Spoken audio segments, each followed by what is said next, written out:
অন্য পার্টি আর তৃণমূলের মধ্যে পার্থক্য আছে। তৃণমূলের আজকে ওই 28 জন সাংসদ, বসিরহাটে আমাদের সাংসদ নেই, বসিরহাটে হাজি নুরুল প্রয়াত হয়েছে, ভয় ইলেকশনটাও করাতে পারে না, দুয়ারা হারবে বলে। মানুষকে ফেস করার এত ভয় কেন? আমরা তো বলছি আপনারা এসআইআর করান না, কাশ্মীর থেকে কন্যাকুমারী এসআইআর করান, সরকারকে বলুন আগে ইস্তফা দিতে। ভোটার লিস্টে যদি ইরেগুলারিটি থাকে আর ভোটার লিস্টে যদি গড়মিল হয় বা ভোটার লিস্টে যদি কোন রকম কোনো অবৈধ কিছু থেকে থাকে, তাহলে সরকারও তো অবৈধ। এই ভোটার লিস্টের নিরিখেই তো আপনি নির্বাচিত। ভোটার লিস্ট অবৈধ হলে আপনি অবৈধ। গভর্নমেন্ট ডিসলভ হোক, লোকসভা ডিসলভ হোক, গভর্নমেন্ট রিজাইন করুক, আপনি এসআইআর করান, নতুন গভর্নমেন্ট, নতুন নির্বাচন হোক। আমরা তো মানুষকে ফেস করতে ভয় পাচ্ছি না। ডায়মন্ড হারবার নিয়ে আমার বিরুদ্ধে অ্যালিগেশন তোলা হয়েছিল দিল্লি থেকে প্রেস কনফারেন্স করিয়ে। একটা বুথে একটা অ্যাড্রেসে কেন 45 জন ভোট দেবে? আমি তো 42 জন 41 জনকে দাঁড় করিয়ে ভিডিও করে পাঠিয়েছি। জবাব দিয়েছে? জান না, আপনারা অনুরাগ ঠাকুরকে কি জিজ্ঞেস করুন, কারোর তো জিজ্ঞেস করার ক্ষমতা নেই। যত প্রশ্ন আমাদেরকে করবেন জিজ্ঞেস করুন। যে অভিষেক ব্যানার্জি ভিডিও ক্লিপটা পাঠিয়েছে পেন ড্রাইভে করে দেখেছেন? তার উত্তর দিতে পারবেন? তার মধ্যে 3 জন বিয়ে হয়ে অন্য জায়গায় স্থানান্তরিত হয়েছে, 1 জন মারা গেছে। এই তো 46-47 জনের হিসেব। আমরা যে অভিযোগগুলো তুলেছি যে মহারাষ্ট্রে, কর্ণাটকা একটা ছোট্ট 8/10 ঘরে 150 জন ভোটার, আপনি দাঁড় করেন না 150 জন ভোটারকে, এ দায় কার? উত্তরপ্রদেশে ভোটের গড়মিলের খবর যে তথ্য পাচ্ছি আমরা, আমাদের নেত্রী মমতা ব্যানার্জি প্রথম দিন 27 ফেব্রুয়ারি নেতাজি ইন্ডোর থেকে দেখিয়েছিল যে এক রেপিক লিস্টে গুজরাটেও ভোট দিচ্ছে, আবার বাংলায়ও ভোট দিচ্ছে। আমরাই তো প্রথম ধরেছি। যদি ভোটার লিস্টে ইরেগুলারিটি থাকে, আগে তো তদানীন্তন যে সিইসি ছিল, ইলেকশন কমিশনার রাজীব কুমার, তাকে গ্রেফতার করা উচিত, তার বিরুদ্ধে এলওসি হওয়া উচিত। আমার বিরুদ্ধে এলওসি করে আমাকে 25 লাখ ভোটার নির্বাচিত করেছে, 25 লাখ ভোটার ভোট দিয়ে নির্বাচিত করেছে।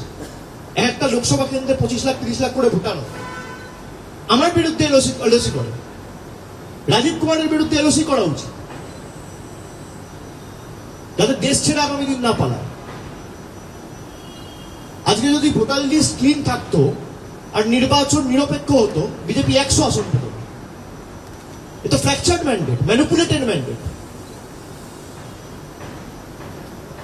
বিজেপি এখন বুঝতে পারছে যে এসআইআর মুখ থুবড়ে পড়েছে, তাই যে করে হোক বিরোধীগুলোকে চাপে রেখে যদি কোনোভাবে ম্যানিপুলেট করে ম্যান্ডেট ফ্র্যাকচার করা যায়। মানুষ একটা রাজ্য সরকারকে ভোটে নির্বাচিত করে।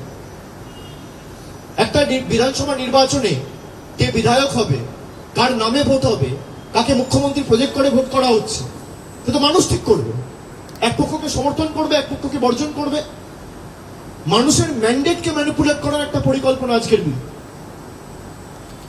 আমি অমিত শাহকে চ্যালেঞ্জ করছি, আপনি বিল ইন্ট্রোডিউস করিয়েছেন, আপনার ক্ষমতা থাকলে আপনি বলছেন 30 দিন কাস্টাডিতে থাকলে 31তম দিনে পদত্যাগ করতে। আমি বলছি 15 দিনে কাস্টাডিতে রাখুক আর 16তম দিনে পদত্যাগ করুক, কিন্তু প্রভিশন আনুন। যদি 15 দিনের মধ্যে আপনি তাকে গিল্টি প্রমাণ না করতে পারেন, তাহলে যতদিন তাকে জেল খাটাবেন তার থেকে ডবল, দ্বিগুণ জেল খাটবে তারা যারা তাকে ইমপ্লিকেট করেছে। আপনি প্রভিশন আনুন, বিল পাস করুন, তৃণমূল সমর্থন করবে। দেখি আপনার কত দম রয়েছে, কত আপনার 56 ইঞ্চি ছাতা।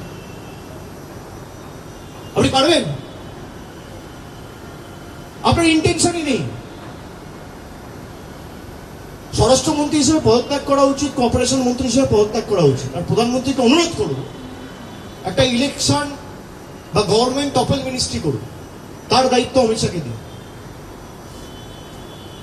GTA, state government, STGM, state government topple ministry, and the ministry should be headed by the very incompetent, inept, inefficient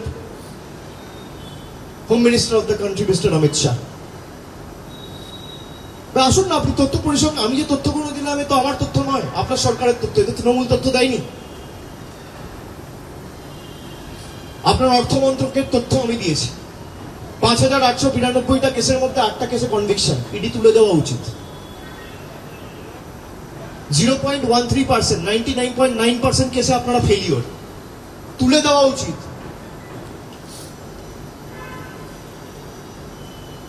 খালি আপনারা ইডিকে ব্যবহার করেছেন, দল ভাঙিয়েছেন। তৃণমূলও চেষ্টা করেছিলেন, পারেননি। কিছু কিছু লোক মেরুদণ্ড বিক্রি করে গেছে মাস্টে। তাতে কি হয়েছে? তৃণমূল আরো শক্তিশালী হয়েছে।